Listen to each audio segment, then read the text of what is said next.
On page 1 of his report, Special Counsel Hur said President Biden, quote, willfully retained and disclosed classified materials after his vice presidency when he was a private citizen. Joe Biden not only kept information he wasn't allowed to keep, he shared it with people who weren't allowed to get it. And on page 231, the special counsel told us why President Biden did this.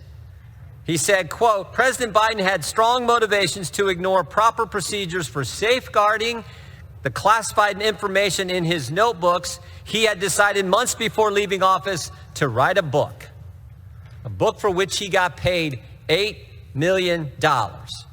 So we have motive, an $8 million motive. We have the elements of the crime: knowingly keeping classified information, knowingly disclosing classified information.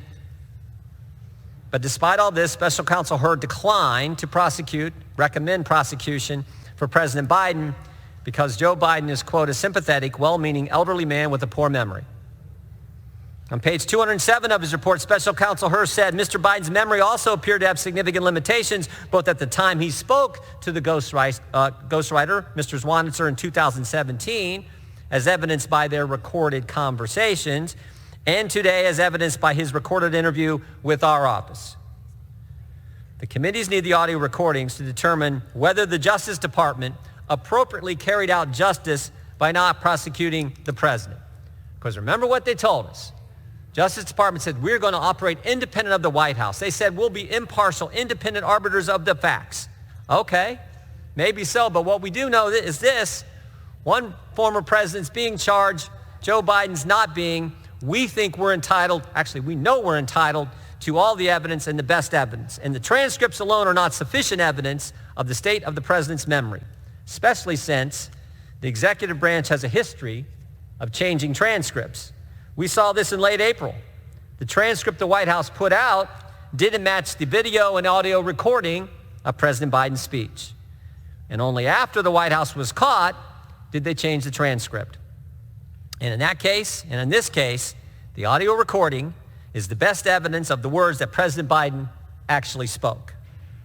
Following the release of Special Counsel Hur's report, both the Judiciary Committee and the Oversight Committees issued subpoenas requiring Attorney General Garland to turn over the transcripts of the audio recordings of Special Counsel Hur's interviews with President Biden and his ghostwriter. To date, the Attorney General has failed to produce those recordings. In fact, he told us last week he wasn't going to do it, and that is why we're here. Despite the committee's best efforts, the department has continued to withhold the audio recordings of those interviews without providing any constitutional or legal basis to do so. Just hours before the committee was set to meet and consider the contempt resolution, the department notified the committee that President Biden had asserted, at the Attorney General's urging, executive privilege over the audio recordings. It's simple. Attorney General Garland holds information vital to the committee's legislative oversight and the House impeachment inquiry.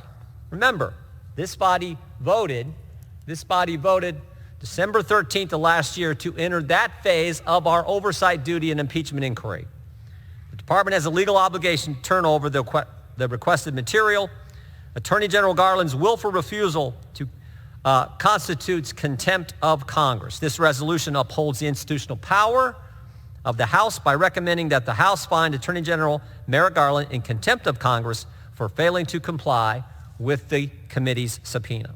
Our oversight and impeachment responsibilities are too important to allow the Attorney General to willfully disregard this.